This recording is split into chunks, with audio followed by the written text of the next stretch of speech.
অবশেষে শুরু হয়ে গেল ১৪৪৫ হিজরি সনের হজের মূল পর্ব। এবছর বিশ্বের বিভিন্ন দেশ থেকে পবিত্র হজ পালন করতে সৌদি আরবে এসেছে ১৫ লাখেরও বেশি যাত্রী। হজ পালন করতে এসেছেন যুদ্ধপীড়িত ফিলিস্তিনের পশ্চিম তীর থেকে। শুধু বঞ্চিত হলেন ফিলিস্তিনের অবরুদ্ধ গাজাবাসী। এবছর কোনো গাজাবাসী হজ পালন করতে আসতে পারেনি মক্কায়। ইসরায়েলি বাহিনী টানা ৮ মাস ধরে ভয়াবহ গণহত্যা চালিয়ে আসছে ফিলিস্তিন।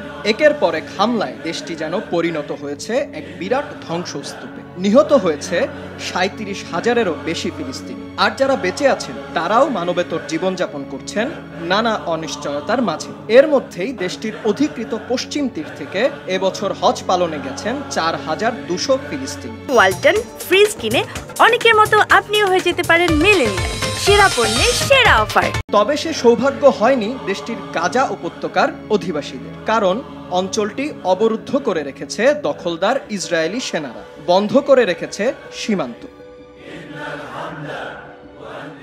গাজার অধিবাসীরা সীমান্ত পার হতে সাধারণত রাফা ক্রসিং ব্যবহার করে থাকে। হজ পালন করতে এ ক্রসিং দিয়েই প্রথমে মিশরে যান তারা, এরপর সেখান থেকে পৌঁছান সৌদি আরবে। কিন্তু গেল মে থেকে এ ক্রসিংটি বন্ধ করে রেখেছে ইসরায়েলিরা।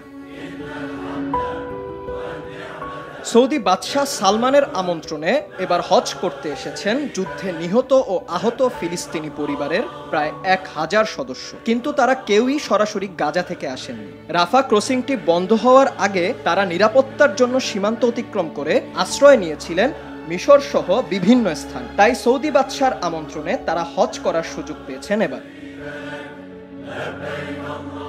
সবকিছু ধ্বংস করে ফিলিস্তিনকে এক মৃত্যুপুরীতে পরিণত করেছে ইসরায়েলি সেনা। সকল প্রকার মৌলিক অধিকারের সুযোগ তারা কেড়ে নিয়েছে ইতোমধ্যে। এবার ফিলিস্তিনিদের ধর্ম পালনের অধিকারটুকু কেড়ে নিচ্ছে হানাদাররা। তবে এই ধ্বংসযজ্ঞের অবসান হলে একদিন আবারও আল্লাহর ঘর তাওয়াফের সুযোগ মিলবে, এ আশায় দিন গুনছে অবরুদ্ধ গাজার নির্যাতিত মানুষেরা। বিন ইয়ামিন, RTV।